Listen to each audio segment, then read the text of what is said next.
1,00,000 మంది శివభక్తులతో కలిసి మహారుద్రాక్ష పూజలో పాల్గొనండి. వెంటనే కాల్ చేసి మీ పేరును నమోదు చేసుకోండి. నమస్తే రమగారు. నమస్తే జయ. మంచి కథ చెప్పుకుందామండి.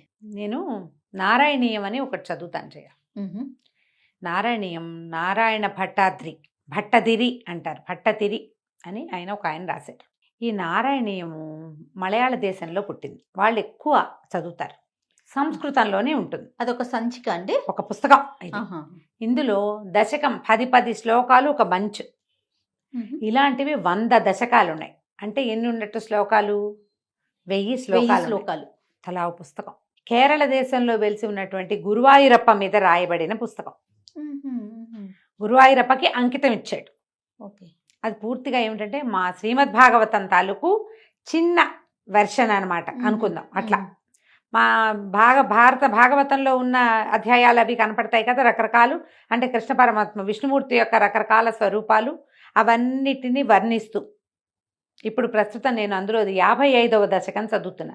కాళీమర్దనం. అది కృష్ణలీలలో ఒక్కొక్క లీల ఒక్కొక్క దశకంగా రాయబడి ఉంది. ఎంతకాలం నుంచో చదువుతున్నావు. నారాయణీయం గనక చదివితే చాలా సమస్యలు తీరుతాయని చెప్తారు. ఆరోగ్య సమస్యలు నారాయణీయం వల్ల తీరుతాయి. ఏదైనా ఒక దశకం 1000 చదవగలిగితే మంచిది. 1000 శ్లోకాలు చదివి దుంప తగ్గిపోతుంది అవన్నీ చదవటానికి. ఏదో ఒక దశకం సెలెక్ట్ చేసుకుని నేను ప్రహ్లాద చరిత్ర, ఈ కాళీయ నర్తనము, తర్వాత నరసింహావతారము, అట్లా అవతారాలుగా కూడా సెలెక్ట్ చేసుకోవచ్చు. నేను కాళీమర్దనం చదువుతున్నా కొంతకాలంగా. నాకు ఎందుకో ఆ కాళీమర్దనం చదువుతుంటే అసలు ఇది ఎక్కడి నుంచి వచ్చింది, ఎలా వచ్చింది, ఇలా రాయాలని ఆయనకి ఎలా అనిపించింది అని చాలా అనిపించేది నాకు. అనుకోకుండా ఒక చందమామలో, పాత చందమామ 50sలో ఉన్న చందమామలో దీనికి రిలేటెడ్ కథ ఒకటి దొరికిందనమాట. ఓకే. ఆ నారాయణీయం గురించి ఎప్పుడు చెప్తానా, ఎలా చెప్పాలా అని ఆలోచిస్తున్నాను. ఇప్పటికి మనం చాలా స్తోత్రాల గురించి చెప్పుకున్నాం కదా. మన ఈ మన ఏమన్నా మన సోషల్ మీడియాలో ఇప్పటిదాకా పెద్దగా నారాయణీయం ప్రస్తావన లేదు. అందరూ ఇవే చెప్తున్నారు. ఏమేం చెప్తారు? ఖడ్గమాలని, కనకతారాస్తవం అని. వారాహి అమ్మవారు కూడా ఇటీవల చాలా ప్రఖ్యాత వ్యక్తిగా మారింది అమ్మవారు. వారాహి అమ్మగారిని కూడా చాలా మంది ఫాలో అవుతుంది. నిజం అమ్మగారు, ఇదివరకు అసలు వినిందే తక్కువ. అలాంటి ఇప్పుడు చాలా చోట్ల ప్రతిమలు చూస్తున్నాం, ఫొటోస్ చూస్తున్నాం, ఆవిడ గురించి చరిత్ర వింటున్నాం. ఈ నారాయణీయము చాలా ప్రత్యేకమైనది. మనకి ఉడిపి దేవాలయంలో కూడా వినపడుతుంది. సంస్కృతమే. దీనికి అర్థాలు అవి తాత్పర్యాలు చెప్పేవాళ్ళు ఎవరు మనకి ప్రవచనకర్తల్లో కనపడరు. నేను కూడా ఆ సాహసం చేయగలనని నేను చెప్పను, కానీ చాలా బాగుంటుంది. ఓకే. అయితే ఇప్పుడు మనం చెప్పుకోబోయే కథ దానికి రిలేటెడ్ కథ. అయితే 1200-1300 సంవత్సరాల క్రితం కేరళ దేశంలో రామానుజం అని ఒక కుర్రవాడు ఉండేవాడు. ఈ రామానుజము తెలికల వాళ్ళ అబ్బాయి. తెలికల వాళ్ళంటే నూనె తీసే జాతి వాళ్ళది. వాళ్ళ కులవృత్తి అది. జాతి అనకూడదేమో. వాళ్ళు నూనెలు తీస్తారు. ఇక్కడ కూడా మనకు నూనె తీసే వాళ్ళు కనిపిస్తారు కదా, గానుగలు ఉన్నాయి. తెలికలు అంటారు, తెలికల వాళ్ళు అంటారు. మన ప్రాంతాల్లో, ఆంధ్ర ప్రాంతాల్లో తెలికల వాళ్ళు అంటారు. వాళ్ళు ఇంకేదో పేరు ఉండుంటుంది, నాకు సరిగ్గా తెలీదు. ఈ పేరుతోటి మాత్రం నాకు తెలిసి వీళ్ళు వెజిటేరియన్సే. నాకు తెలిసిన 1-2 కుటుంబాల ఫ్రెండ్స్, చిన్నప్పటి ఫ్రెండ్స్, వాళ్ళు వెజిటేరియన్స్ కానీ నాకు జ్ఞాపకం. అయితే ఈ కేరళలో నూనె అంటే కొబ్బరి నూనె బాగా వాడతారు కదా. ఆ నూనె గానుగలు ఆడించే వాళ్ళ అబ్బాయి ఈ రామానుజం అని ఆయన. ఇతను బై బర్త్ ఏకసంధాగ్రాహి.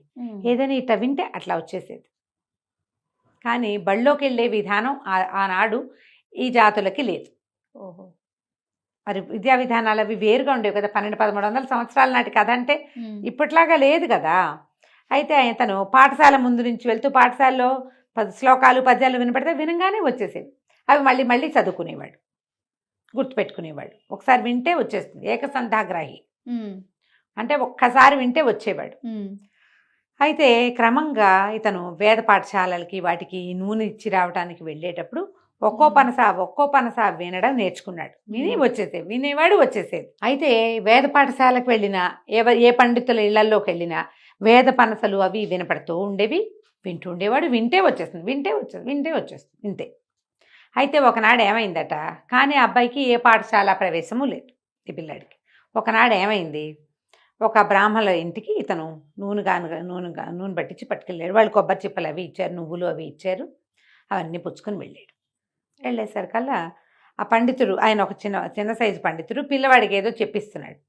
ఆ వేదం చదువుతున్నాడు. పనస చదువుతుంటే తప్పు వచ్చేసరికల్లా విని ఆగలేకపోయాడు. తెలిసిన వాళ్ళు లెక్కలు తప్పు చేస్తుంటే కరెక్ట్ చేయరు, ఎక్కలు తప్పులు చెప్తుంటే మనము చెప్తాం, శ్లోకాలు తప్పులు చెప్తే నా బట్టి వాళ్ళకి ఒక ఉద్రేకం ఉంది. కాదు అక్కడ అలా అనకూడదు అనిపిస్తుంది. తెలుసు ఇతనికి. ఏం చేశాడు, ఆ అయ్యగారు అట కాదండి అని ఇట్లా అని చదివేసరికల్లా ఆయన ఆశ్చర్యపోయాడు. ఆ ఇంటాయన, ఇదేమిటి ఓరి నీకెలా వచ్చురా ఇది అన్నాడు. ఏమోనండి ఎప్పుడో విన్నానండి. వింటే రావటం ఏమిట్రా, ఎక్కడ విన్నావు అంటే ఫలానా వేద పాఠశాల దగ్గర విన్నాను. మళ్ళీ చెప్పన్నాడు. మళ్ళీ చెప్పాడు. చెప్తే ఇందాకటికి ఇప్పటికీ తేడా లేదు. స్వరం అక్షరాలు ఎక్కడా తేడా రాల. అజ్జెప్పు ఇజ్జెప్పు అని ఎన్నో రకాలు చెప్పించుకుని విన్నాడు. నువ్వు ఏకసంధాగ్రాహివిరా నాయన, నువ్వు భలేవాడివి, దాదా నూనెకాయని అక్కడ పెట్టు పా అని ఆ పండిత సభల దగ్గరికి తీసుకుపోయాడు, వేద పాఠశాల దగ్గరికి. వినండి, తెలకల్లి వాళ్ళ అబ్బాయి మన రామానుజం ఎంత గట్టివాడు అని చెప్పించాడు. చెప్పిస్తే అందరూ ఆశ్చర్యపోయారు. ఆ తర్వాత అతన్ని పిలిచేవాళ్ళు అన్నిటికీ. ఇంకా కొత్తవి నేర్చుకునేవాడు. అబ్బాయి కూడా ఏమనిపించేది, మనకు అవకాశం లభిస్తుంది కదా, అందుకని చక్కగా అన్నీ చదువుకోవాలి. మనకి రామాయణ భారత భాగవతాది ఇతిహాసాలు ఉన్నాయి, 18 పురాణాలు ఉన్నాయి, 4 వేదాలు 6 శాస్త్రాలు ఉన్నాయి. ఇవన్నీ చదువుకోవాలి, అన్నీ తెలుసుకోవాలి. ఆ అబ్బాయికి బేసిక్గా తెలివైన పిల్లలకి కొత్తవి తెలిసేసుకోవాలని ఉంటుంది, కనిపెట్టాలని కూడా ఉంటుంది. మెల్లిగా అవన్నీ చదువుకోవటం మొదలుపెట్టాడు. అతనికి ఒకటి వచ్చేస్తుంటే అసలు ఇవాళ మొదలు పెడితే రేపటి పుస్తకం అయిపోతుంది, అన్నీ వచ్చేసినాయి చిట్టిలాగా, రోబోలాగా. అబ్బాయి వచ్చేసరికల్లా బ్రాహ్మణ్యానికి చాలా అసూయ వచ్చేసి, ఇలాంటి వాడు ఒకడుంటే మనకేమిస్తుంది, పేరంతా వీడికి వెళ్ళిపోతుంది కదా, మనకి రాదు పేరు. సరే ఏమనిపించింది, వీడిని నోరు తిరగనివ్వకుండా చెయ్యాలి అని భావించారు. అయితే ఈ బ్రాహ్మణ పిల్లల్లో నారాయణ భట్టాద్రి అని రాస్తారు పుస్తకంలో, భట్టదిరి అని రాసి ఉంటుంది నారాయణీయం పుస్తకంలో. ఈ నారాయణ భట్టాద్రి అనే అతను కుర్రాడు, ఒక బ్రాహ్మణ కుర్రవాడు. అతనికి ఈ రామానుజంతో చాలా స్నేహం అట. ఇతనితో కలిసి తిరిగేవాడు, ఏదైనా అర్థం చెప్పించుకునేవాడు. అతనికి 5-6 సార్లు వింటే వస్తుంది, ఈయనకు ఓసారి వింటే వచ్చేస్తుంది కదా, ఓసారి ఈయన వినమని ఇతనితోటి పాఠం చెప్పించుకునేవాడు. ఇతను వెనకాల పడి తిరిగేవాడు.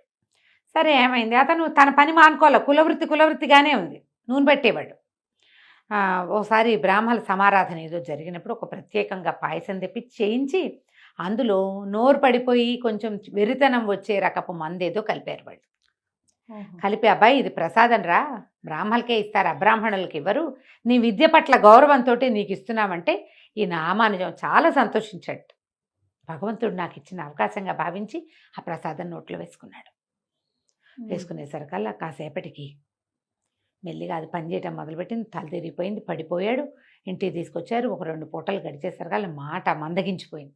అయ్యో, ఒక రకమైన పిచ్చి ధోరణి కూడా వచ్చేసరికల్లా ఈ నారాయణ 2 రోజులు మిగిలిన వాళ్ళంతా వాళ్ళ ఇంట్లో వాడికి జబ్బు చేసింది అనుకుంటున్నారు. ఈ అబ్బాయి నారాయణ భట్టాద్రి తిరుగుతాడు కదా, ఒకరోజు జ్వరం వచ్చిందని ఊరుకున్నాడు. 2వ రోజు వెళ్ళేసరికల్లా ఇతను వాలకమే అతనికి అర్థం కాదు. ఏమిటిటా విచిత్రంగా ఉన్నాడు, ఏదైనా గాలి చేష్టతో కింద అదే ఇదా అని ప్రశ్నించారు. కాదు, ఇతనే పదే ఏం తిని నీకు ఇది రుగ్మత వచ్చిందని ప్రశ్నిస్తే ఎటాగోటా ప్రసాదం తిన్నానన్న సమాధానం రాబట్టాడు. తనకు అనుమానం వచ్చేసింది, ఏదో చేశారు వీళ్ళని. ఒక వైద్యుడిని తీసుకొచ్చి ఇతను ఏదో పాయసం తిన్నాడు, ఇట్లాంటి లక్షణాలు బయటపడ్డాయి. ఇంత గ్రహణ శక్తి ఉన్నవాడు మాట కూడా మాట్లాడలేకపోతున్నాడు, సమాధానం రావట్లా, మందమతిగా చూస్తున్నాడు, చేష్టలు బాగుండేది, జెస్చర్స్ అన్నీ మారిపోయినాయి, పిచ్చి వాలకం పడిపోయింది.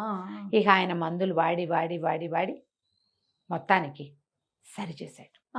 మళ్ళీ తిప్పుకున్నాడు రామానుజం, అనారోగ్యం తగ్గాక ఇక మెల్లిగా తన పని తను చేసుకుంటూ ఉండేవాడు. అయితే ఏమైంది, వీళ్ళు ఒక మర్మంగా మాట్లాడేవాట, ఆయన తెలివిగా ఉండేవి, మామూలు ఆన్సర్ ఉండేది కాదు. ఎవరు, రామానుజం పండిత భాష అనమాట.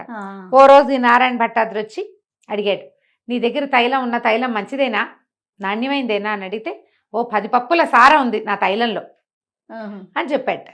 అర్థం కాల, వెళ్ళిపోయాడు ఇంటికి.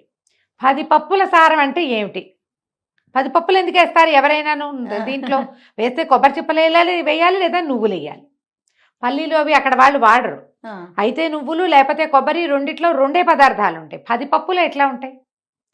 వాళ్ళ సాయంకాలం అంతా విష్ణు పూజ చేసి రాత్రికి పడుకున్నట్ట నారాయణ భట్టాద్రి.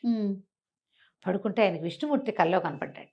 కనపడితే ఆయన విష్ణుమూర్తిని అడిగాడు, రామానుజం తన తైలంలో 10 పప్పుల సారం ఉందన్నాడు. అంటే ఏమిటి స్వామి అని. 10 పప్పుల సారం అంటే 4 వేదాలు 6 శాస్త్రాలు వెరసి 10 విషయాల తాలూకు జ్ఞానం ఉంది నా దగ్గర అని చెప్తున్నాడు. బాబా తన జ్ఞానాన్ని ప్రపంచానికి పంచమని చెప్పు, ఇది నా ఆజ్ఞగా భావించాలి అని చెప్పేట విష్ణుమూర్తి కల్లో. మర్నాడు లేవగానే సంధ్యావందనం చేసుకోవడం పరిగెత్తుకొచ్చేట నారాయణ భట్టాద్రి. భగవంతుడు ఇట్లా చెప్పాడయ్యా, నిన్ను చెయ్యమంటున్నాడు, నీ జ్ఞానాన్ని ప్రపంచానికి పంచమన్నాడు అనేసరికి ఆయన ఏం చేశాడంటేట రామాయణ భారత భాగవతాలని మలయాళ భాషలో రచించాడు రామానుజం. మనకి కవిత్రయం మహాభారతాన్ని అనువదించారు. అవును. పోతన గారు భాగవతాన్ని అనువదించారు. మలయాళంలో కేరళ భాషలో రామానుజం అనే ఆయన సంస్కృతంలో ఉన్నటువంటి రామాయణ భారత భాగవతాలు మూడింటిని మలయాళంలోకి అనువాదం చేశాడు, రాశాడు, రీరైట్ చేశాడు అనుకో. పామరులకి కూడా జ్ఞానాన్ని అందించడం కోసం లోకల్ భాషలో రాశాడు. రాయటం మొదలుపెట్టాడు. ఆయన పనిచేస్తుండేవాడు. ఒకసారి నారాయణ భట్టాద్రికి చాలా అనారోగ్యం వచ్చిందట. ఆయన్ని చూడబోయాడు ఈ రామానుజం గారు. అన్ని వైద్యాలు చేశామయ్యా, ఏమీ ప్రయోజనం కనిపించట్లేదు, అనారోగ్యంతో అది నన్ను పీల్చి పిప్పి చేసేస్తుంది అంటే, ఇకనేమి చేప వైద్యం మొదలుపెట్టు అన్నట్టు అని చెప్పి రామానుజం వెళ్ళిపోయాడు. ఈ నారాయణ భట్టాద్రికి అర్థం కాలేదు. ఏమిటి చేపలు తినమంటాడా నన్ను, బ్రాహ్మణ్ణి, ఇంత మాట అన్నాడే అని తెగ గింజుకుపోయేట. మాట్లాడడం మానేశాడు, అవమానకరంగా మాట్లాడాడు అని. అయితే క్రమంగా ఒక రోజు ఆయన వచ్చి చూసేవాడు, ఈయన ముభావంగా మొహం పెట్టుకునేవాడు.